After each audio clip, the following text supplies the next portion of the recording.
Il se sent seul, abandonné, aimerait partir sans laisser de traces. Jeté de son taf, sa vie se vide de sens, fait du surplace. Il attend son heure dégoûté de sa triste image. Quand il fait face à la glace, angoisse fait place au désespoir. Comment sortir du noir sans le souci, on scellé son sort auprès de ses associés. Sa propre famille l'a abandonné, jeté des banques, trop de crédit sur le dos. Plus un euro, un centime en poche pour se faire un McDo.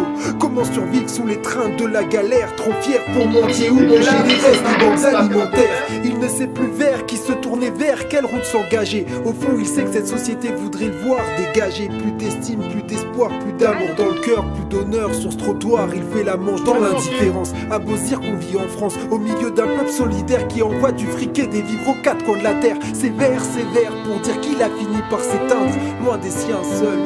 Et que personne n'a daigné jeter un œil pour le voir sous ce linceul. Car on est beau, propre et respectable dans notre quotidien bien rangé. Face à ces SOS, on a préféré faire les sourds par manque d'amour, se cacher comme un enfant sous la table. C'est inacceptable, on est tous coupables.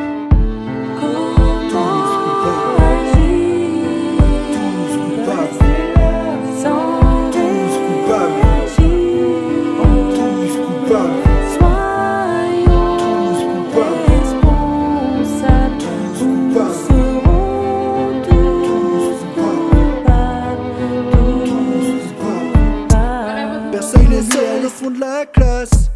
Personne ne lui a laissé de place. Arrivé en milieu d'année, pas évident de s'intégrer. Il est triste et se renferme, plutôt timide et pas assez ferme. Il devient la victime des caïds de la classe qui le plongent dans l'abîme. Abîmé, vider son cœur, juste près de la porte, il s'active à sortir dès qu'il est l'heure. Inquiets sont ses parents, par fierté il ne dit pas ce qu'il subit souvent. Mais comment sortir de cette spirale? Même ses profs ne voient pas le mal.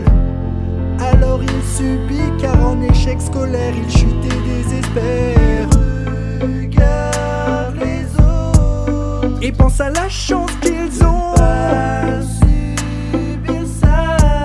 Et il se fait une raison, se dit que c'est de sa faute, enchaîne les mauvaises notes et la risée de l'école. Personne ne le console et lui du coup consomme ordi et console. Ses idées sont noires quand il rentre chez lui le soir, nage dans le brouillard. Il ne croit plus au mot espoir quand il prend cette lame de rasoir. Se vide dans son sang dans sa baignoire. Il n'a connu aucune âme charitable, c'est pour ça qu'on est tous coupables. J'étais au fond du trou, vraiment, esselé.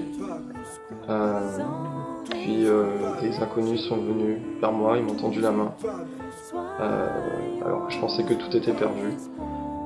Et finalement, je me suis senti moins seul et j'ai eu un nouveau goût à la vie et je vais beaucoup mieux.